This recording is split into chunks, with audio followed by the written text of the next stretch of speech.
এই সুন্দর পৃথিবী থেকে মন যেতে নাহি চায়, নাহি চায়, তবুও মরণ কেন এখান থেকে ডেকে নিয়ে যায়। সত্যি বন্ধুরা, এমন একটা সুন্দর জায়গায় এসেছি। আমার এক বন্ধুর বাড়ি কুলাউড়াতে।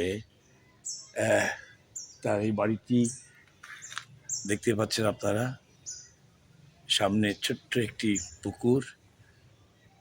আমার জীবন দাসের সামান্য মানুষ কবিতাটা মনে পড়ে যাচ্ছে। এখন এখান থেকে চলে যাব আরও দূরে। দুই বন্ধু ঢাকায় ফিরতে হবে কাজের জন্য। কিন্তু দেখেন কত সুন্দর সামান্য মানুষ।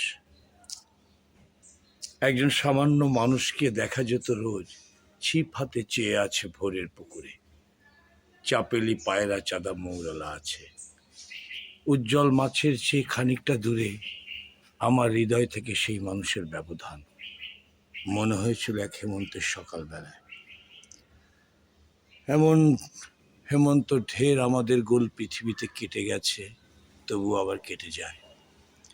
আজ আমার বয়স 40 বছর। না, আমার না, মানে যিনি বলছেন, আজ আমার বয়স 40 বছর। সে আর নেই এ পৃথিবীতে, হয়তো আমি। অথবা কুয়াশা ফেসে ওপারে তাকালে সেসব রূপলি মাছ জ্বলে ওঠে রোদে।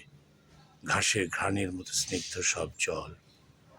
অনেক দিন ধরে মাছের সাথে হেসে খেলে তবুও সে তাদের চেয়ে এক তিল অধিক সরল, এক বিট অধিক প্রবীণ ছিল আমাদের থেকে।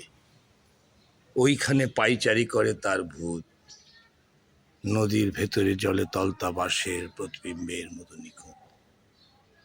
প্রতিটি মাঘের হাওয়া ফাল্গুনে এসে দোলায় সেসব আমাদের পাওয়ার ও পার্টি পলিটিক্স, জ্ঞান বিজ্ঞানের আর এক রকম স্ত্রীছান। কমিটি মিটিং ভেঙে আকাশে তাকালে মনে পড়ে সে আর শব্দমিতিতে যা